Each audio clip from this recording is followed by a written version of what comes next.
Everyone knows why we're here, but just to make sure we understand what we're talking about the black tax. And for many African professionals, success isn't just personal.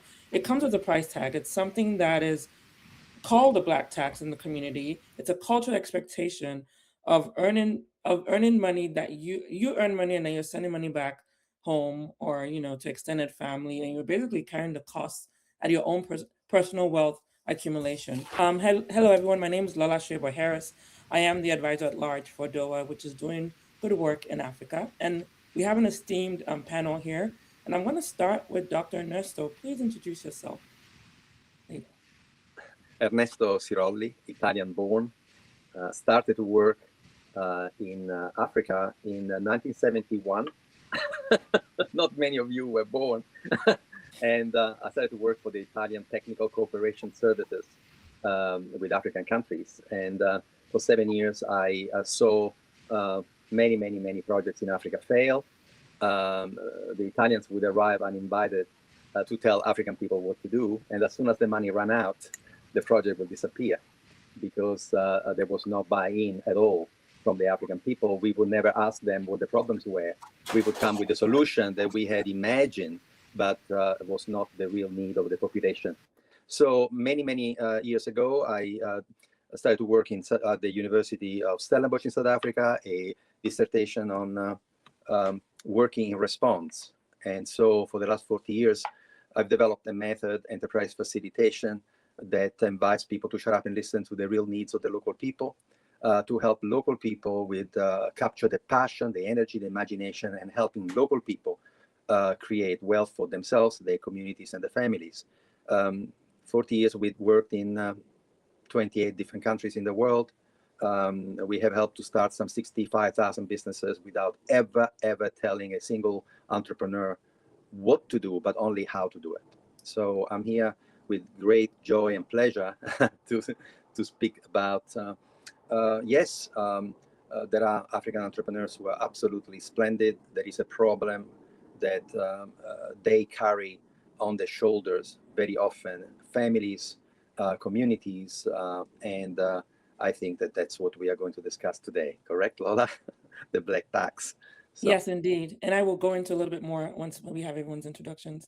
Joe? Hi, my name is Joe Kinvi. I am Togolese who grew up in, grew up in Ireland, now live in London. I am a founder. I'm building investment infrastructure for the African diaspora to invest back home. And I'm hoping that we can eradicate the black tax in my lifetime. Background, I trained as an accountant about 12 years ago, maybe 13 years ago. Then I worked in banking, only to realize that I wasn't a banker. Then I moved into working for tech companies. I did that for about 8 years. And while I was working in tech, I started an investment syndicate. I think this is my second time doing something with DOWA. The first one was when we started like maybe 4 or 5 years ago. And the aim was to enable the African diaspora to invest in early stage startups. And that collective is called HOEQ, or HOEQ, which was sort of the precursor to Borderless that I'm running today. Thank you. And Ola? Thanks, Ola. My name is Ola Erogbogbo. I am one of the co-founders of Doing Good Work in Africa. And amongst other things that I do, DOWA is really dear to my heart. It's essentially, we're focused on building structured pathways for global talent to connect with the African innovation ecosystem in a way that we can sort of channel talent and knowledge into Africa and back to the diaspora too, right? And we do this through internships, talent pipelines, project-based collaboration that helps to contribute in a shared, time-bound, and scalable way. Awesome. Well, thank you, everyone. And so we thought there was a standard narrative out there, but what we wanted to check was, is there a different way to think about this? What if the black tax isn't just a burden to be managed, but a signal that systems have actually failed us? The healthcare systems, the education systems, the social safety nets. When does one person become the substitute for all that is? And we're not looking at a cultural quirk here, but we're looking at a design flaw. And so today we're asking a different question. What structures need to exist so that no single person has to carry everything. And so before we go into systems and infrastructures, though, I do want to ask the panel, more of like it's like a kitchen table conversation. What is your own personal experience with the Black tax? When have you had to deal with the financial expectation of family members or loved ones? And when has it come at a cost to your own ambitions for your own financial goals? And so anyone can jump in. Feel free to launch. I would like Joe to go first. There you go. Thank you, Ernesto. I think my earliest recollection of paying the Black tax was when I was in university. I was quite fortunate to have received a lot of grants, and I was essentially giving my younger siblings pocket money. But that's because, so essentially I was doing what my parents should be doing. But I didn't think about it too much. It was more like, hey, I'm just helping my siblings. But then I think as soon as I can remember, as soon as I started working, I've been consistently either helping my mom or helping my dad. Oftentimes, for a very long time, it was monthly, up until maybe 3 years ago when I became an entrepreneur.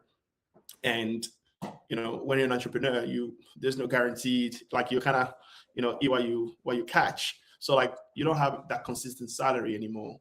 And as a result, I've had to have very tough conversation, which is, sorry, I can't give you money monthly anymore, which became it's very tough. It's actually not the first time I had it. The first time I actually tried to be an entrepreneur was back in 2017. And it's just like, what do you mean you want to be an entrepreneur? Like, you still have to send me money every month. And I'm just like, oh, okay. But then I think over time, with a lot of therapy and a lot of self-awareness, I've had these tough conversations. And yeah, and I wrote a piece about this called 19 Years of Black Tax. And I still pay. Let me not act like I don't pay. I do pay. But I do what I can, know what is expected of me, because I'm an entrepreneur, so I'm not balling or anything. No, I can appreciate the transparency there in terms of your own personal experience.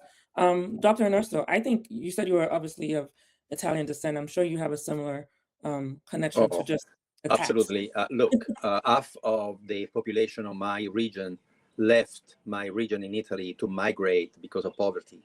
So we had a population of 2.5 million people in my region of Italy, Abruzzo, and 1,200,000 migrated in the 50s.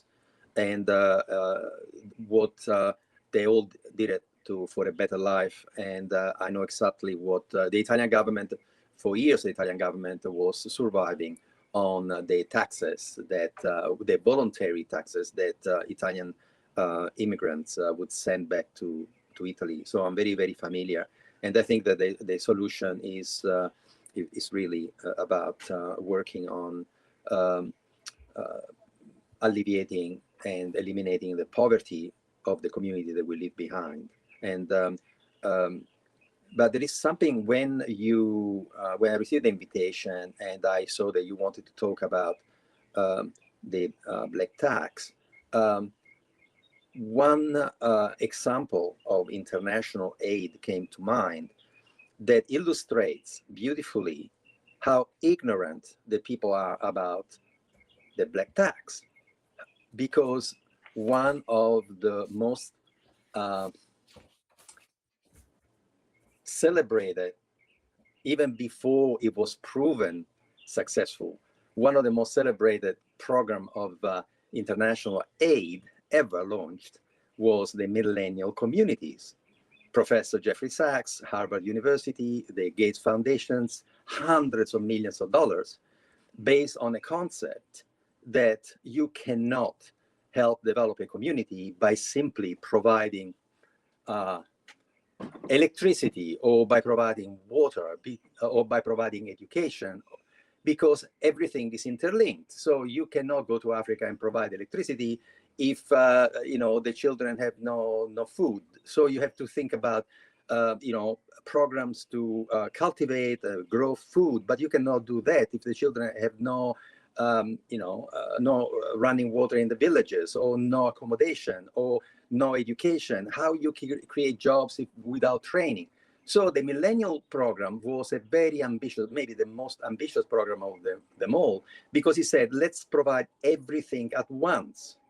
So a certain number of communities were identified, and then the program provide enough money to do everything: housing, energy, running water, schooling, training courses for people to do work, providing every single thing at once.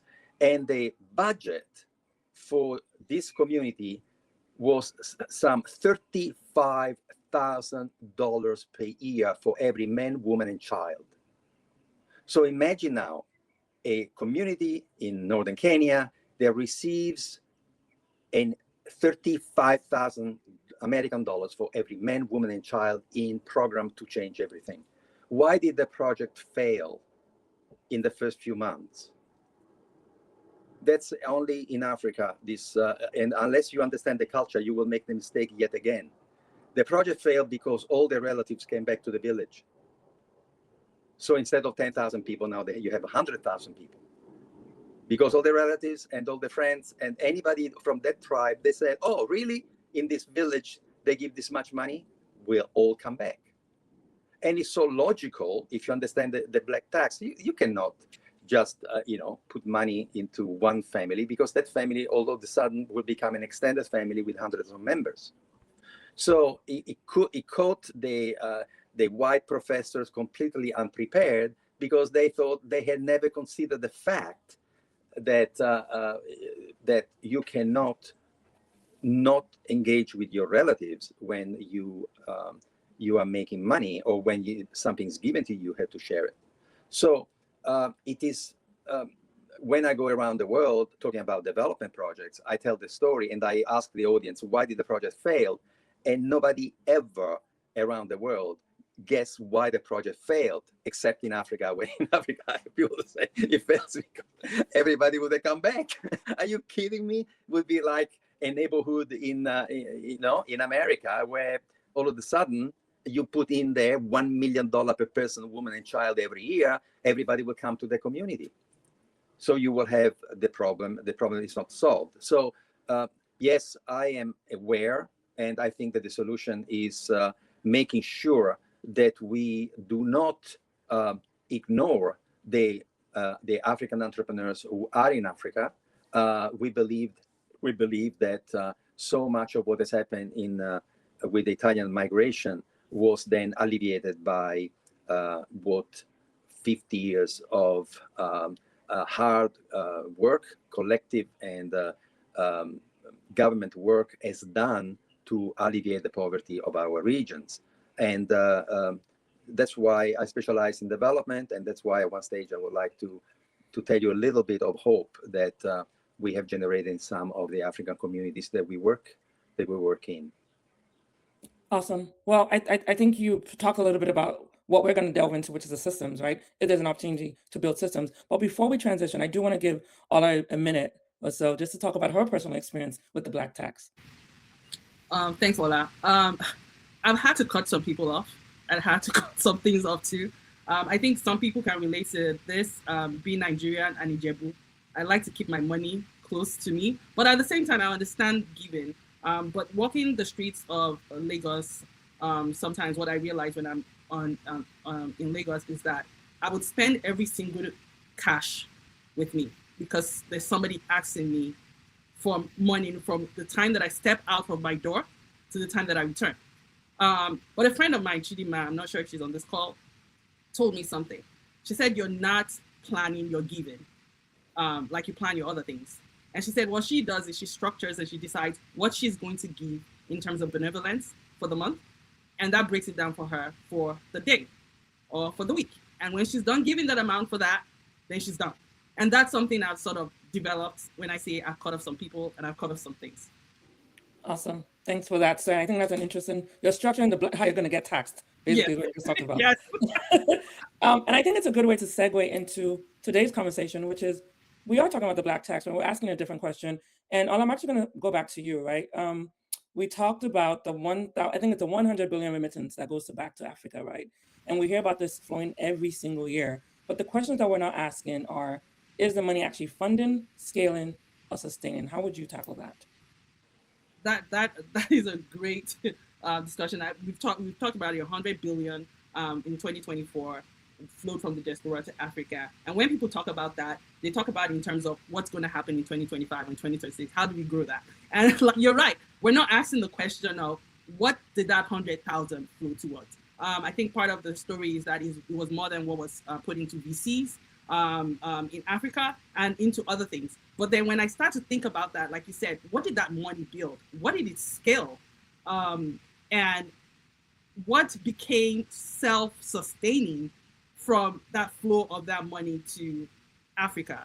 I mean, I would have to imagine that most of it got absorbed into consumption or crisis responses from, healthcare for somebody, or paying for some sort of, or building a house for somebody, or things like that, as opposed to, I'm sure there were few trusted pathways that money was channeled through for productive or long-term system. And I think until we look at remittances as, a pipeline to building structure, investment, skills transfer, and accountability, then we'll continue to really just the pressure when it comes to poverty, as opposed to creating progress for the continent or for our communities. Can I just add something? Yeah, so that number, if you break it down, again, I work a lot in this space. You break it down, it's 25% towards investments, except this number is not tracked. Nobody tracks it. And when you say investments, it's, somebody sends money to one uncle to buy sand for the house that they've been building for 10 years. Very unproductive capital. And like I've heard a lot of people say, Africa sends 100 billion. That money is very unproductive. And also people who send this money home, it's oftentimes the bare minimum. Like it's literally, like I send the bare minimum. But when you dig into the data, there is actually a lot more money that a diaspora is keeping. And anybody who's on this call or watching this video, you definitely have more money sitting idle in your bank account than what you're sending home every month for school fees or for feeding. And we need to figure out we need to stop talking about this number. It's unproductive. We need to start thinking around this idle cash. How do you mobilize, so the number is about 30 to 40 billion just sitting idle doing nothing. How do you mobilize this capital into productive assets? I met somebody this morning and I was telling him hey, do you know that in Nigeria right now, you can invest in risk-free instruments at 18%. He's like, yeah, I keep all my money there. 18%, guys. And I'm just like, okay, I see you, bro. And there is a lot of ways, and this is risk-free, by the way. Yes, the exposure is you're not investing in Naira, you don't know what's going to happen to the Naira. But we need to stop talking about this 100 million, because every time I hear it breaks my heart, because it's not productive at all.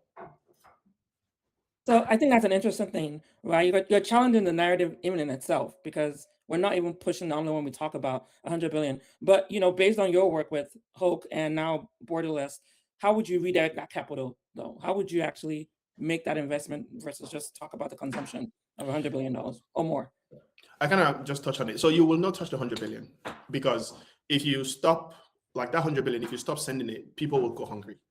Mm-hmm. There are a lot of people that rely on their kids, on their siblings abroad to live.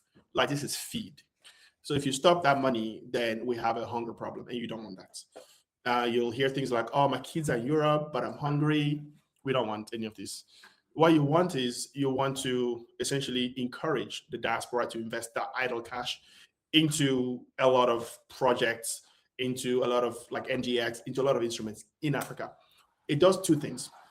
It provides capital for development for the continent, and it provides returns for the diaspora. Any sane human being would want to invest somewhere that's risk-free, which is 18%, than making 3 or 4% or 5% in America or Canada. So you want to funnel that capital. You just need to make sure that these are safe, risk-free instruments. The majority of people don't know venture. They don't know all these complex instruments that are out there. So what we're doing at Borderless is, yes, we started with the venture asset class, which is very risky, but the reason why we did that is because we want to build from the top. Over time, we want to come down to all the asset classes. What that means is, as you come down, you're providing a lot less risky instruments. And what that means is more and more people can now invest in them. The other thing is, if you now put some money into some risk-free instruments, you can now send the return back home. So you're not touching the money that you have in the US to send every month. And more people can take risks, they can become entrepreneurs, and they don't have to worry like me, which is, oh, I'm taking this, I'm leaving my cozy job. How am I going to send money home? We need to encourage more people to invest on the continent, invest in risk-free instruments that can pay that black tax for them. I don't know if that makes sense. Yeah, it does. But I guess the question, if I was going to poke at that a little bit, is what infrastructure is actually missing? Because clearly it's not being done enough. Oh yeah, that's what I'm building. That's literally like Okay. the past 3 years. We don't have the rails, right? And we don't have the rails, and people don't trust governments. You'll see a lot of African governments parading America and Canada, say, come and invest back home. We don't trust you. So you need like an independent party in the middle, regulated, that people can trust. Somehow we still trust Western systems, right? So you need an independent party. And that's what I've been working on for the past 3 years. It's, again, infrastructure takes time to build. And the good news is the technology exists. The rails exist. Now you just need to patch it together. The regulation exists. So like, yeah, that's what I'm building. I'm not trying to sell myself or anything, but Right. it's really like, if somebody else is building this, I will definitely come on board and we can build it together, because this infrastructure needs to exist. And it's not going to be built by any African government because we do not trust you. Awesome. And Dr. Ernesto, you had a TED Talk that has, what, over 4 million listeners and views, and your whole methodology is about shut up and listen, which is basically trying to champion people to listen to the local people, local entrepreneurs, the people who already know the infrastructure on ground and figure out what works best for them. How would you respond to you seeing money being sent home and the lack of infrastructure or systems, and what patterns are concerning to you from your line of work? We work from the grassroots up, and we work with the grassroots where they live. And so what we do, if invited by a community, we find, first of all, the people who invite us, they become maybe could be a local bishop, it could be the mayor of a community, it could be a foundation that likes our methodology and he believes that there is intelligence everywhere and passion everywhere. In that case, what we do, we create a very small team, 3, 4, 5 people. We ask for them to select one of the local people to be trained as an enterprise facilitator. Then we train the person. We train people in Uganda, Tanzania, and in the Congo, in South Africa. And what we do with this, with our training, we say to the enterprise facilitator, you respond to people who have their own ideas. And then when they come to you with their idea, their passion, you help them either to start a new business or expand an existing business. And what happened is that we basically take a very good management technology, we take it to the grassroots, and we teach local people how to create very good businesses, which are run not by one individual, but by a team that can make it, take it to the market, and look after the finances. So what we have discovered working in various African countries for these many years is that African entrepreneurs are really extraordinary because they are motivated. It's not a luxury. It's not a choice of lifestyle to become an entrepreneur or not. In many African communities, is the difference between living or dying. Is the only way, because nobody's going to employ you. So you have to create something for yourself. And some of the stories that we tell, which, by the way, they've been documented, there have been studies done about our methodology, are truly remarkable. But I would like to say something now, tell a tiny little bit story, and then go back to Joe to say, what are we doing now in Eswatini, for instance? Because you cannot lend money to entrepreneurs who do not know how to manage finances. So the game that Joe is putting together, which is, okay, let's have some investment going back to African entrepreneurs in their own communities. But if the African entrepreneur does not know how to run a successful business, then what are you investing in? So I want to give you a little story. This is a true story from the Congo, Congo DRC. Our best enterprise facilitator, probably the best in the world, is in Kamina in the Congo DRC. His name is Fabrice Ilunga Mushinga. And Fabrice came to be trained by us, and we had never, ever, ever been in the community, because we were told that if you are a white person arriving in Kamina after the civil war in the Congo, where, by the way, they destroyed every single business, and they used rape as a tool of war. Imagine what kind of war was that. We never went there, not because we were scared to go, because, you know, I've been in so many scary places. You know, I worked in Colombia. But no, I did not go because I was told that if you're a white person arriving in Kamina, because they had white missionaries there, you cannot walk the streets by yourself, because there would be 100 beggars following you, asking you for money.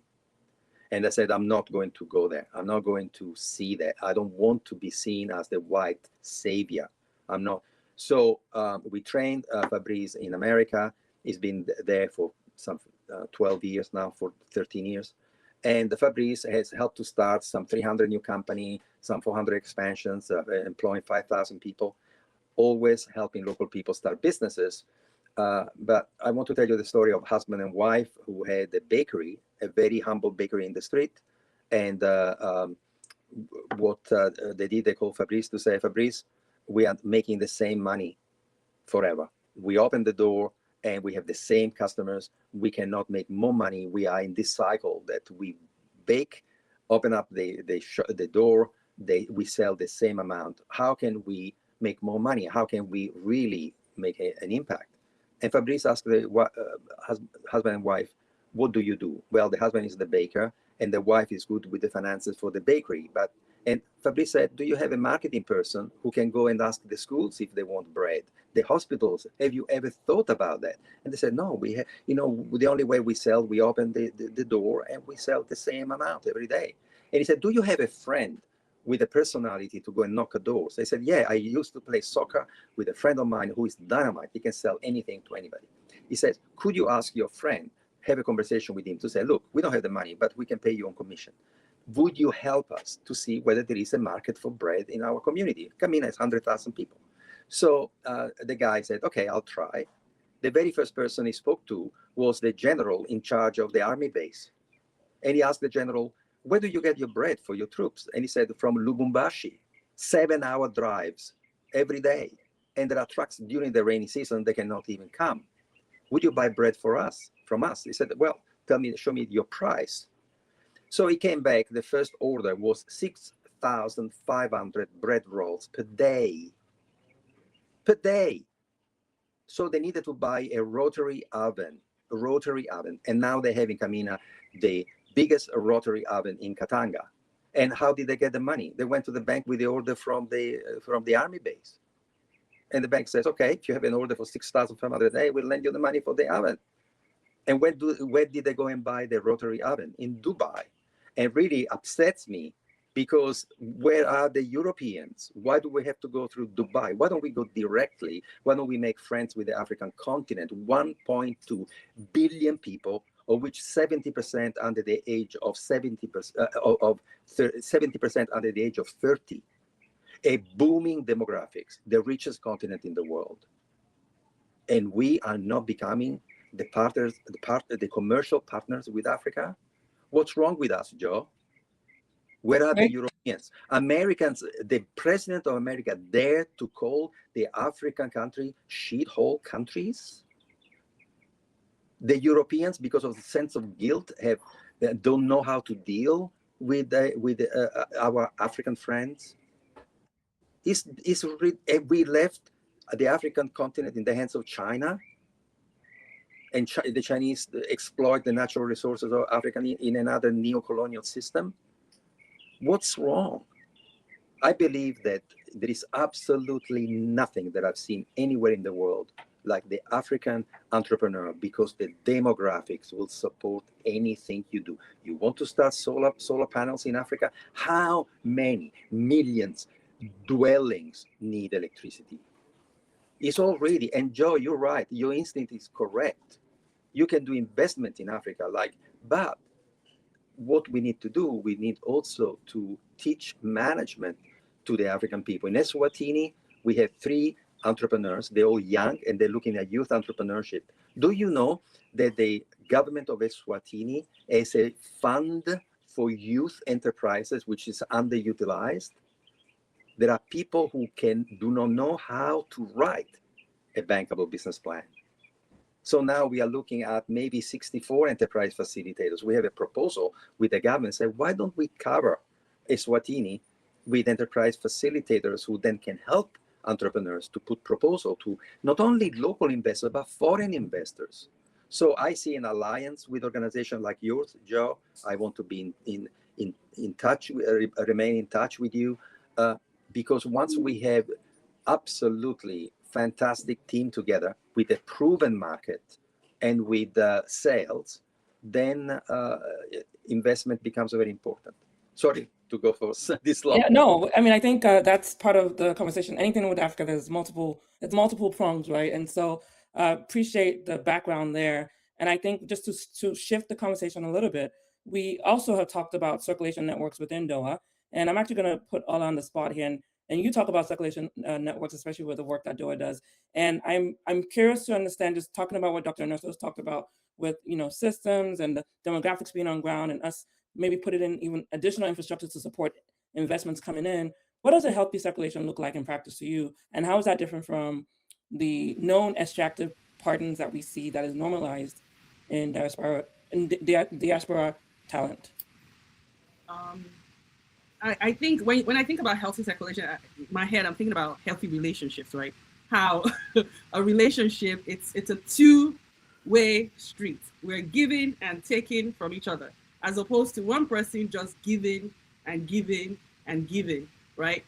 So yeah, I think the healthy circulation it's two-way and it's repeatable.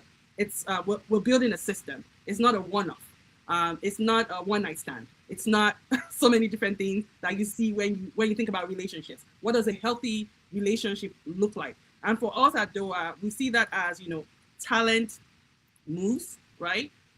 In terms of the internships and the engagement that we do, knowledge flows, and it's not just knowledge flowing one way, right?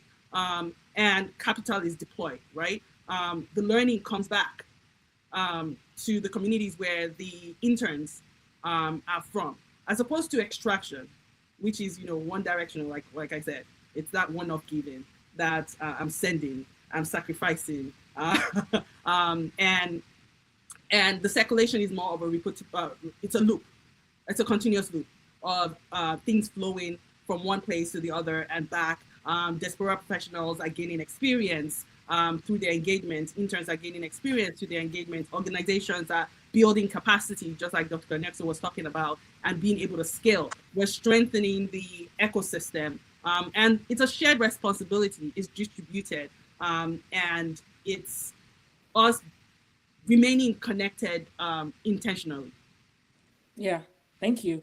And I want to actually come back to something Joe said earlier in this conversation, which was trust, right? We don't trust the government. We don't trust some of the known systems on ground. And we all, diaspora professionals, have experienced we all have a story about either getting burned, somebody got burned, or you don't want to get burned because you know someone who got burned. So let's talk about that a little bit more. And so Joe, at Hoke, if I recall, you've had investors from 37 countries. Is that correct?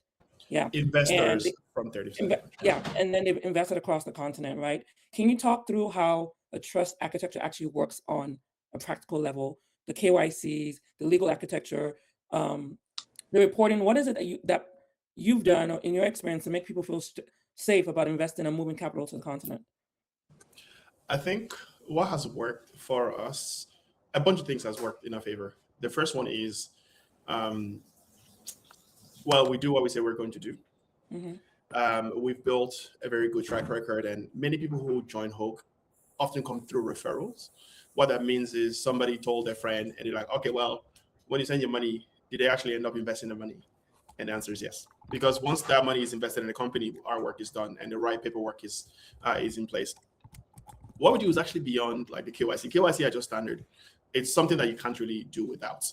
But what people really care about is, like, if something goes wrong, who will I talk to? And that person is Joe Newby. And we've always been there. Now, it's not work that is very exciting, or it's not something that you can scale Joe Newby. But if you want to build a very strong community, Joe Newby have to be there. And that kind of played a part into how we're building Borderless, because when it comes to Borderless, we're essentially building for different communities, different investment communities. What that means is a lot of people who come on the platform, they don't necessarily know Joe, but they know Lola, they know somebody who is essentially a community manager on the platform. So just having this communal way of doing things, which is not new to Africans, has really helped us. The other thing is we communicate a lot. In the early days, we essentially shared everything. And one thing that we say to the community is, if you ever feel like you need to have access to our emails, we'll give you access. Because beyond us doing the right thing, we want to also open the door to our members to know that we're doing the right thing. We had a little argument with one member who's like, I think they wired money, and I think they're wiring like, the investment was in euro, they sent dollar. There was some FX, like maybe it was like $400 or $500. Nubi and I agreed right there and then that we're going to send the money back first, and then we'll argue, because that's more important to us than having to argue or somebody going out to say that they've lost money, because we've heard that so many times, and we want to be the ones going against the norm, which is like, Hulk is not a profitable endeavor, but we think that it's very necessary for the work that a lot of entrepreneurs are doing. It doesn't mean we have not made money. We have made money, but like, it's not something that's truly scalable. What is scalable is technology to enable more and more communities to do the things that they want to do. So yeah, we've been lucky that at 6 years in, we haven't had any scandal, which is good, and we pray it continues. We've seen a lot of companies fail, but again, because we over communicate, anybody who is part of Hope, like, they're not surprised when a company fails, because it's the nature of startups. And we always make sure that we communicate the good news and, more importantly, the bad news. So communication has helped us very much.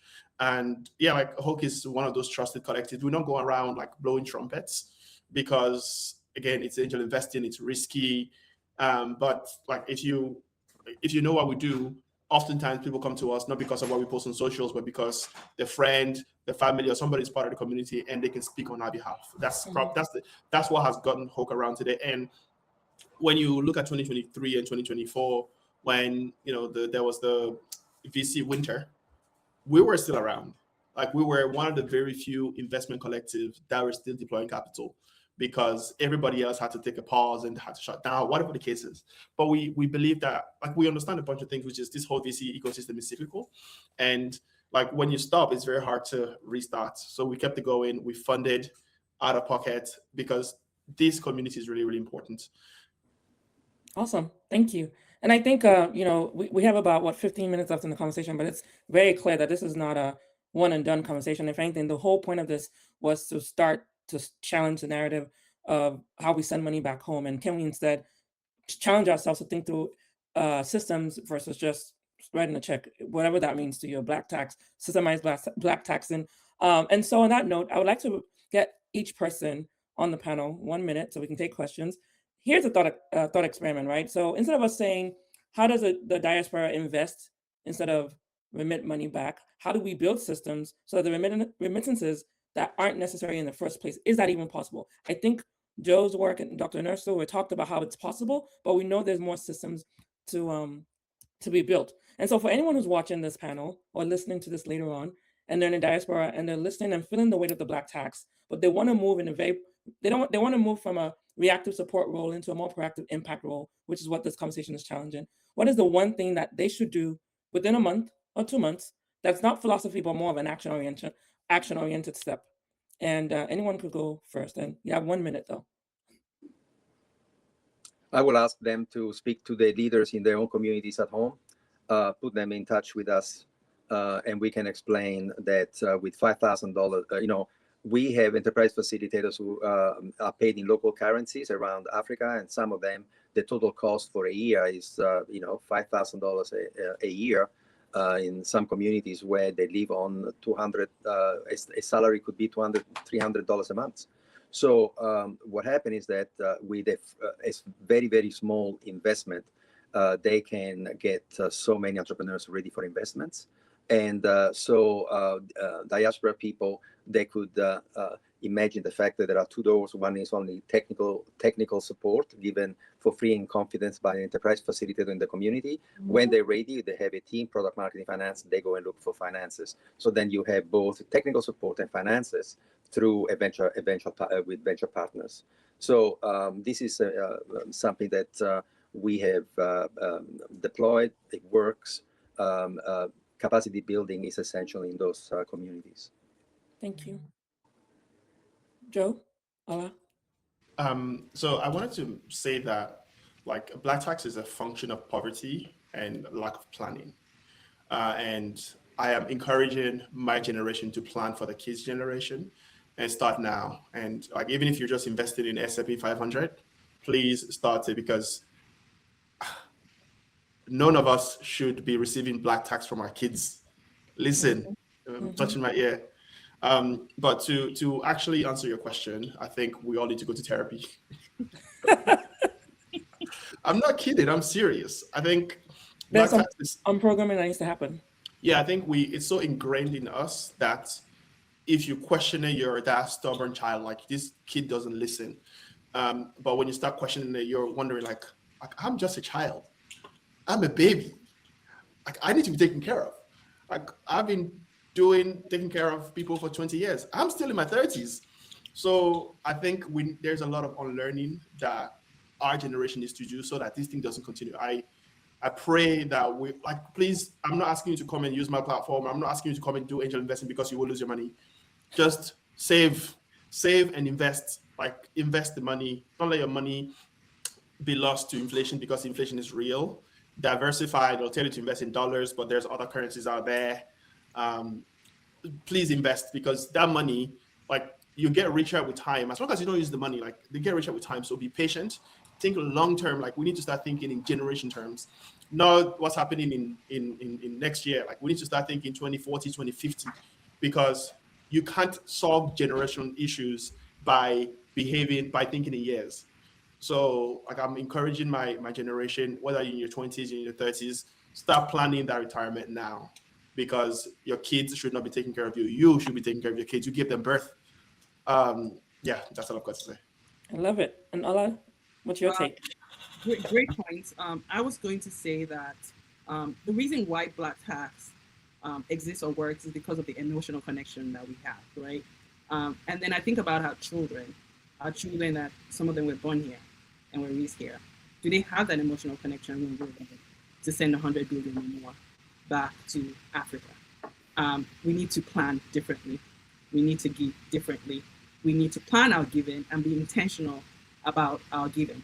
I think we need to shift our mindset from I have to do everything in terms of when we're giving to family and community. We need to shift it to how I need to plug in to something bigger than me and look for those systems that are being built where you can plug in, system that you can see where the resources are going, systems that you can see what the outcome is producing. You can see who governs and is making the decisions, that are able to share their failures and how they handle their failures. Joe was just really open about something here. And because we need to build that trust, systems that are building that trust, because it's not really about perfection, right? It's about clarity and accountability. So I think looking for those platforms where you can plug in.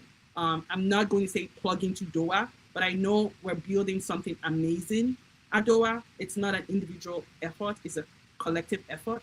And we're building it with transparency, where a student is able to engage with a partner. The partner does a gap analysis that we support them through. And then we match a student to that partner organization based on the student's interest and based on the work that the partner is doing. And it's a symbiotic relationship that they're both benefiting from. And then we provide support, or students are able to find grants and support through this process. Maybe it's just even you supporting a student in your community, in your network, to be able to participate in sort of a program like a DOWA program. So I think figuring out where you want to put your time, your skills, your capital in such a way that is pooled, is structured, and is modified, and pushing towards scaling and supporting systems. Awesome. Thank you, Ola. And so I'm going to actually try and see if we can get a couple of questions in. We have about 5 minutes. We did have a question about, will the future generation of kids born with immigrants be subjected to the black tax? I think we tackled that in Joe's response. And how we don't want to be the same problem that we all try to get therapy from, or we're planning to get therapy from. And so I think we've tackled that question. So I'm going to move on to the next question, which is actually what Ola just touched on. She talked about transparency with the work that DOWA does. But for anyone else but the question came in and it said, I've been burnt before. I've sent money for a project that a cousin was running and it fell apart. How do I know which structures to trust? What should I look for? So Ola talked about transparency with DOWA, but Joe, Dr. Ernesto, we only have a couple of minutes. Real quick, what is something else that people should look for when they're trying to do something more impact-based and more, not just a reactive support, but just do something more impact-based? Sorry, if you don't mind, I can go first, and I'll keep it short. Oftentimes people say trust and verify. I say verify and then trust. And like when we started Hoke, I didn't invite anybody else. We did it. There were 17 of us, a small group of people who know each other. And we did a couple of investments before we opened it up to more people. We launched a real estate project, and same thing, like closed group, because people, like if you want to invest on a continent, go find people who've done it before instead of trying to be that first backer. I encourage you, don't be the first backer. Verify and then trust. Traction in the startup world, as we call it. What sort of traction do they have? What work have they done? Go see it. When we bought 2 property in Nairobi, I saw it with my own eyes. I went to the lawyer's office. I'm looking at the documents. I went to the property. Don't buy anything off plan. At least not yet. If you have money to burn, go. But if you don't have money to burn, please do not buy anything off plan. Go see the property. Send people over. If you can't be there, get people to take videos for you. Just verify and then trust, not the other way around. I like that advice. Dr. Ernesto, real quick, what would you say? There is no individual success. There is not a single entrepreneur in the history of entrepreneurship that was alone. Unless they have a team with different skills, product marketing, finance in place, I would not invest. And when they have a team, they don't. What they need first is orders. They need the letters of intent. So what Joe says is precisely what any accountant would advise the client. So it's very, very important that they have established a team, that they've gone to the market, they have letters of intent or orders in the pocket, and then you invest. But go there, see what they're doing, go and speak to their customers, because in reality, the very first thing that a business needs is not money, is orders and letters of intent to purchase. Awesome. Thank you. And on that note, I'm just going to say thank you all to our panelists. I think this was just a scratch in the surface of a very, very emotionally burdened conversation, which is the Black tax that all of us have a personal experience with, especially if you're in a diaspora or quite frankly, even on the continent. And so I think the goal is to shift the thinking into how do we build the systems to utilize the money that we're sending back home or the money that's being invested back home versus just writing the check and dealing with the emotional burden. But also more importantly, I love what Joe said. We don't want to be the same problem to our kids in their generation. And so we have to start now. And so if you want to learn more about infrastructures that are being built or systems that are trying to tackle this, I encourage you to either, the links are going to be posted on the DOWA event page, Borderless and DOWA, and also Dr. Sirolli's link. Please check out those platforms because they are obviously doing good work on the continent. But more importantly, continue the conversation on our LinkedIn page. All the questions that we did not get to, please put them in there. Our panelists will look at them and try and respond. And like I said, please, we encourage you to go check out everyone's organization. There are some of the systems that we just talked about. And on that note, I say thank you to everyone for your time. Look out for our news on our next panel next month, and have a good day. Thank you. Thank you.